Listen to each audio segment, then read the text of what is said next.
নমস্কার সবাইকে। আজকে 8ই মে, মেয়ের আজকে রেজাল্ট আউট হয়েছে। মনটা একটু খারাপ, সেকেন্ড ডিভিশনে পাস করেছে। খুব একটা ভালো রেজাল্ট হয়নি।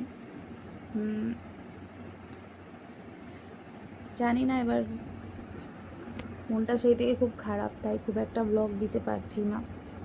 এক্সপেকটেশন একটু হাই ছিল, ঠিক আছে, কোনো ব্যাপার না, হবে।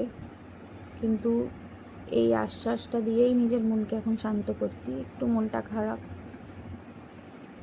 কিছুদিন আগেই ব্লগ দিয়েছিলাম যে মেয়েরা পরীক্ষা দিচ্ছে, মেয়েদের মাধ্যমিক পরীক্ষা চালু হয়ে গেছে। তাই এই আপডেটটাও দিলাম যে মেয়ে সেকেন্ড ডিভিশনে পাস করেছে, খুব একটা নাম্বার তোলেনি। এইটাই জানাতে এসেছিলাম এত রাতে। মন মেজাজ একটু খারাপ, সেটা তো হবেই, কিন্তু মেয়েকে বলেছি যে এগিয়ে যেতে হবে। ওরও মনটা খারাপ, ও একটু বেশি এক্সপেকটেশন করেছিল আর আমাদেরও একটু বেশি এক্সপেকটেশন করিয়েছিল। তাই আমাদের সাথে যখন ও বলতো এসে যে মা পরীক্ষা ভালো হয়েছে, এই হয়েছে, হ্যাঁ অঙ্ক পরীক্ষা খুব খারাপ হয়েছিল সেটা বলেছে, আর ফিজিক্যাল সায়েন্স পরীক্ষাটাও খুব একটা ভালো হয়নি।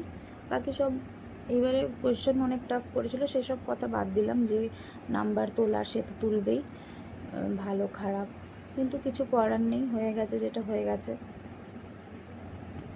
ওকে আরও আমাদের বল দিতে হবে যে আরও বেশি করে পড়াশোনা কর, যাতে উচ্চ মাধ্যমিকটা ভালো হোক আর 11th-টাও ভালো হোক।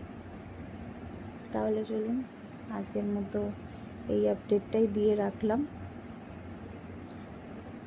টাটা।